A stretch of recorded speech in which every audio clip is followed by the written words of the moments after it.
बिस्मिल्लाहिर्रहमानिर्रहीम। मैं जी फलक अज अस बनाने लगे हैं जी हलीम चंगी जी मज़े नहीं है तुम तकने उस सारिया दाल पई हुई ठीक है जी। चावल चने की दाल है, ऑरेंज वाली है, ये दाल माश है, दूई दाल है, जड़ियाँ भी दाल तो तक्की की ठीक है, तो सारे ना पता हो सन ये दाल अस कट्ठियाँ करी कि ना इसकी वाश करसा तो वाश करते हैं फिर इसकी स्टार्ट करते रेसिपी। पर जेड़े मेरे चैनल पर आए हो नवे आए हो सब्सक्राइब करो, मिगी लाइक करो, फॉलो करो ठीक है जी। तो टिकटॉक पर भी फॉलो कराया करो, लाइक कराया करो, शेयर कराया करो। तो इसी असा एक और चीज़ बस वो इंग्रेडिएंट है जी दलिया गंदम ना ठीक है जी। सब तो पहले असा इन्हों की वाश करने हैं तो अपनी रेसिपी फिर स्टार्ट करने हैं जी। तो को दाल तो कुकर बही छुआ नाल ऐड कर सा वाटर असा कुकर पहले दालों की गिलासा ठीक है।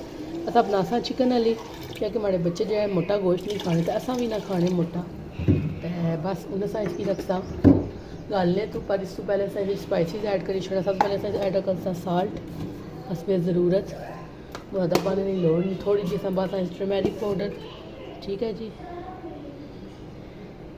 ये चीज़ा अस बस नाल ही तक जैसा कुकर की चाड़ी छोड़ सा इन्हों के गिलासा कुकर लाई तो फिर ये जड़ियाँ ना असा बहुत चंगा जा इस चीज़ में असा दलिया भी पीता बाई छोड़ सा ठीक है। बस हूँ असा कुकर लान लगे जी। हम कुकर बंद करी छोड़ सा तो कुकर की सीटी बोलता है 20 मिनट असा गिलासा तो उस तो बाद असा चिकन वाला इतना मसाला बना सा तुसों की पूरी रेसिपी दसा कि किस तरह बनी तुसों असाने नाल रहा है वेट करने 20 मिनट कुकर ना जी। और दाल असानिया तक जी गली गई हैं बस उन्हें की असा ग्रैंड कर सा दूसरी साइड असा बनाने लगे अपना मसाला ठीक है जी। स्टार्ट करने असा मसाला बनाना ऑयल बस इस प्याज अनियन असा सब तो पहले करसा फ्राई चंगे जी ठीक है जी। ऑयल इस थोड़ा ज़्यादा पेसी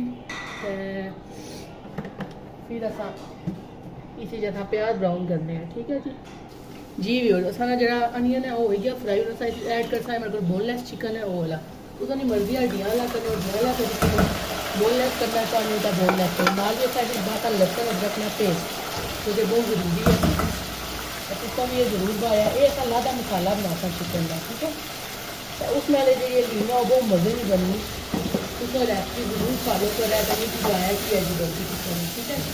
इतना चंगा अपन सारी चीज़ सही फिर गोश्त की भुनी ना ठीक है। फिर अस ऐड कर अपने मसाले इसी जी वो बहुत चंगा जो भुनी छोड़ा था उन्हें साइड ऐड कर spicy chicken salt chilli turmeric सूखा धनिया गरम मसाला सब कुछ असा पीछे हवाई सिदबाई छोड़ा उन्हें इसकी थोड़ी देर भुनसा 2 से 3 मिनट उस तो बाद जो असा करसा इसकी फिर दालें शामिल ठीक है जी।